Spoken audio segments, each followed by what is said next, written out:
My name is Maheen, and I am a cinematographer by training, and I mostly make films.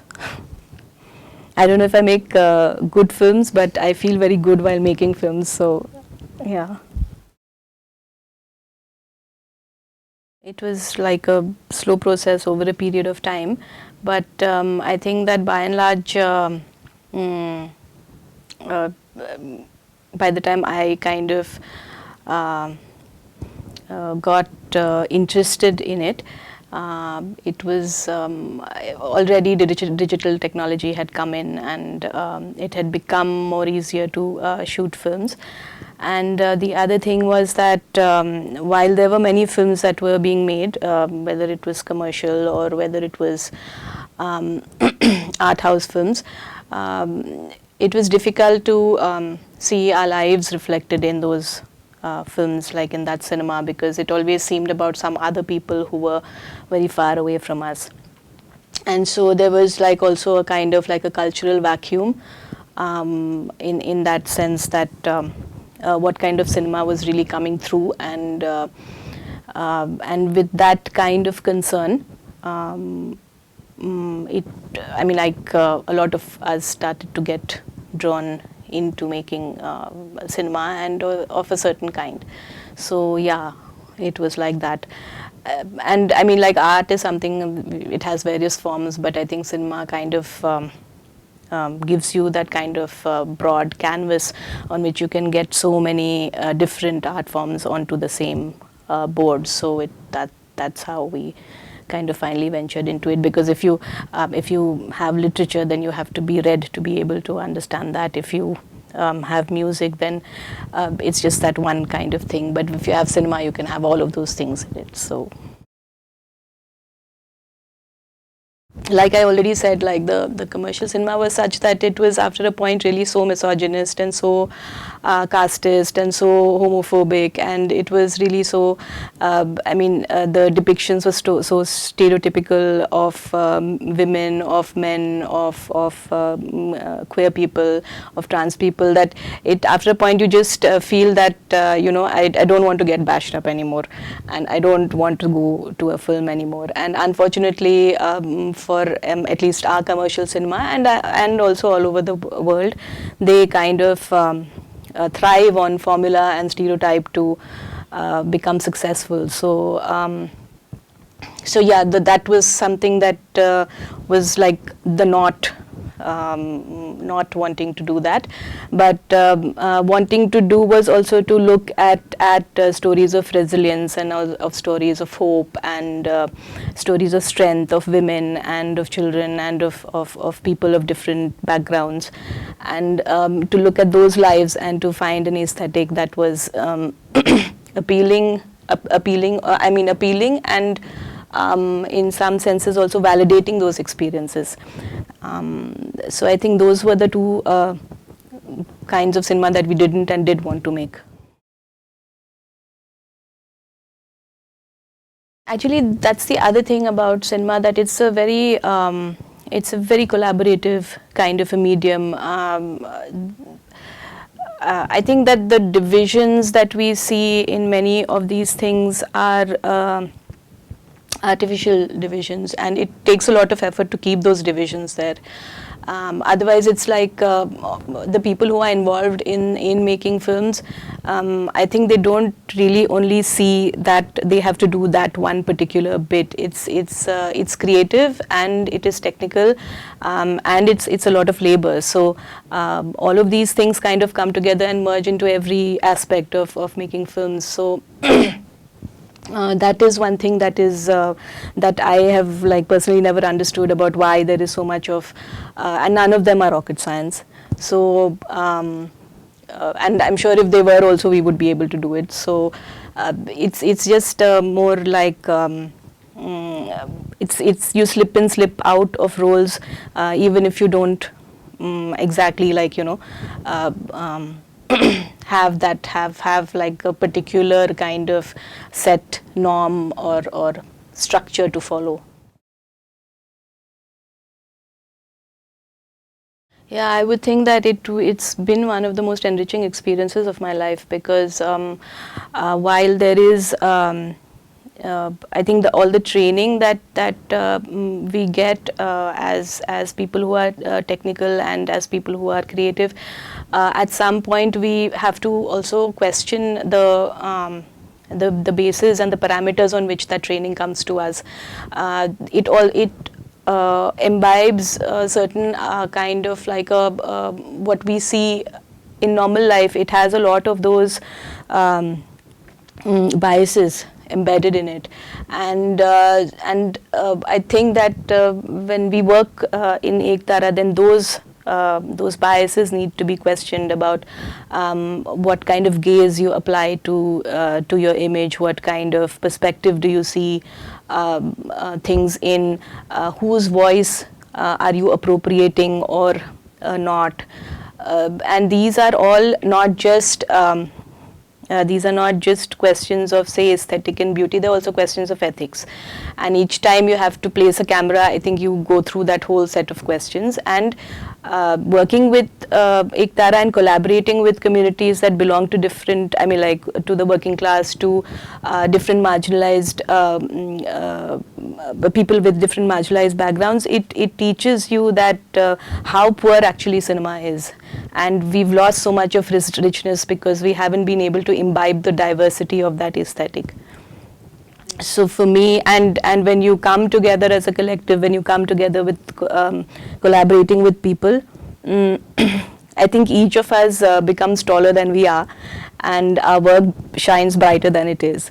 So yeah, I mean, like you would think that you're not, I mean, like ordinarily, I don't think the work would have been so good if it wasn't because so many people were doing it. Yeah. Collectives have had like a checkered history. So there is, like a group of individuals coming together is also considered a collective.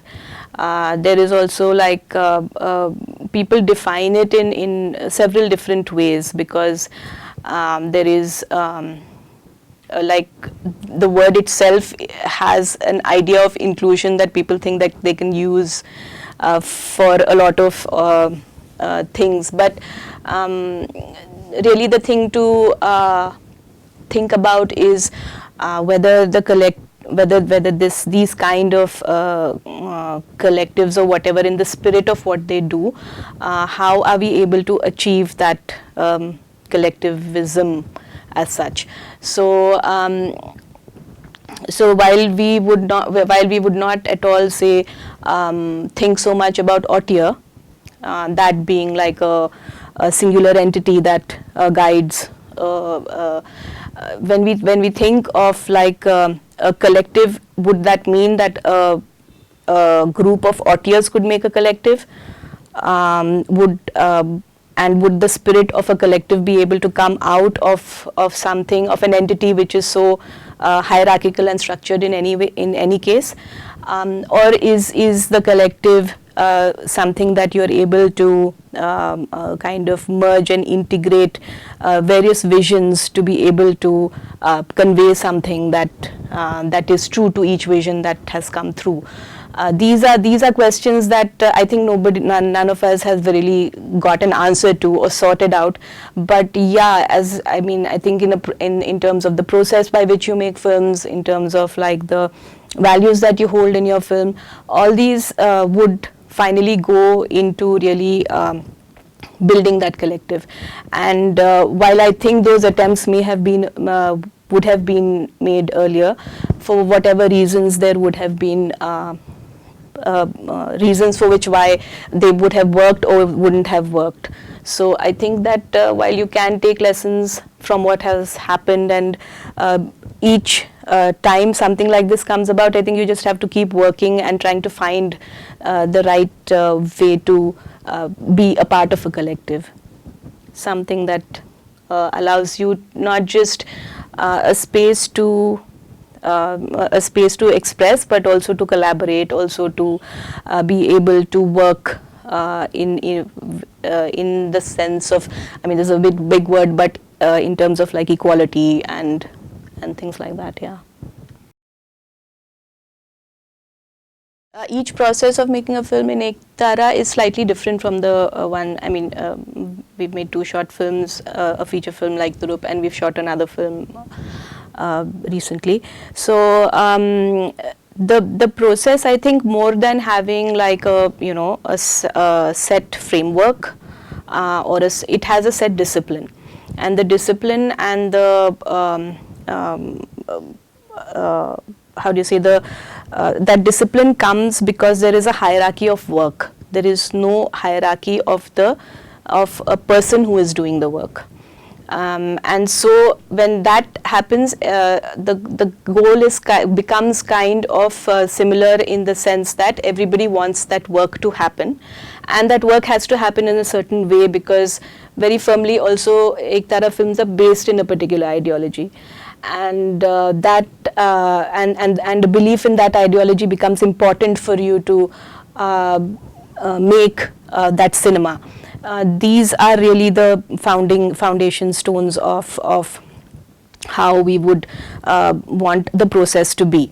And then, of course, when you are actually breaking down the process, both of these kind of take on different avatars when they are replayed. So, so this is generally the process is, I mean, like the way in which cinema is made, that may not be very different, the way it is, but the way that that things are done during the making of the process, that is what becomes very different. And there is a certain amount of respect and dignity for everybody who comes, or at least we try to do that everybody who comes brings with them, and that is kind of reflected in the film, which would probably, I mean, that's probably why the films look the way they look and have the content that they do. Ektara mostly makes fiction films which kind of reflect the stories of all of our lives and of the situations that are there around us, and that is very much the like that is one of the things that we choose to do, because also fiction cinema is very limited in that sense. If She Built a Country is more of like a documentary, probably because it is something that is happening here and now. And with the kind of oppression and repression that is happening in that region, those stories needed to be told as they were. So while say Ektara films give us the space and the time to think through things, and then to bring out the expression that comes from that, and to dialogue and converse, say a film like If She Built a Country would be something that you've had the dialogue, you've had the conversations, and now you have to bring them together into some kind of form which is true to what you have started to do. So, and even, I mean, like, it wasn't so different, because it's difficult sometimes to know the boundaries between fiction and non-fiction. Like, even when we are shooting a fiction film, sometimes you kind of lose a sense of when that boundary has been, whether there is a boundary at all. And I think that kind of also comes through in If She Built a Country, because the narratives that the women have, the way they express their say their love for wild animals, for example, you know, there is no like either or answer, yes or no answer. If you ask them that animals have started to come into your house or whatever, there is always a story which they will tell you, they will narrate, which would be about how a snake had come into the house, and then they had to request it to leave because that was not where it stayed. But what could the snake also do when there is so much of heat? Where will it go? So there is like a holistic understanding of certain things, which I think that as people who try to break down everything into small, understandable, simplified capsules, we sometimes miss out.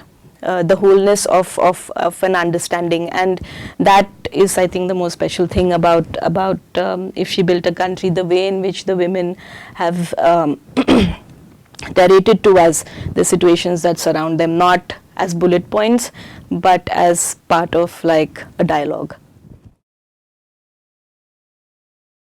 There is so much value in both, and there's so much challenge in both, and sometimes you feel that you will not be able to come through, and sometimes you feel that if you were doing the other thing it would have been so much easier. So it's always a tussle between those two things. Is it easier to do this or more difficult to do that? I think that the main thing is that, like personally, I enjoy shooting. So, so even though it seems very hard at times, and that moment has to be lived through to be able to move to the next. So, and I like to shoot fiction because there is a certain amount of how do you say, frugality in what you can do, and whereas non-fiction kind of like puts in front of you this whole large amount of material which you have to contend with in order to like pull out a story from. So but I think that in the end both of them are, it's very enjoyable to do both. See, what has happened is that because technology has now become easier to access for many people, it has done two things. One is that it has made it easier to imagine that you can be part of this what used to be a very niche and exclusive kind of medium. So that is one thing that it has allowed. And the second thing, I think it has this kind of access has started to change the grammar and of cinema itself, the language in which we speak cinema, because people are shooting on mobile phones, people are making really short things, people are making long things. So the kind of it's also opened up what all you can do with it. So in that sense it has been very it has been very empowering. But again, to be able to use it in a manner which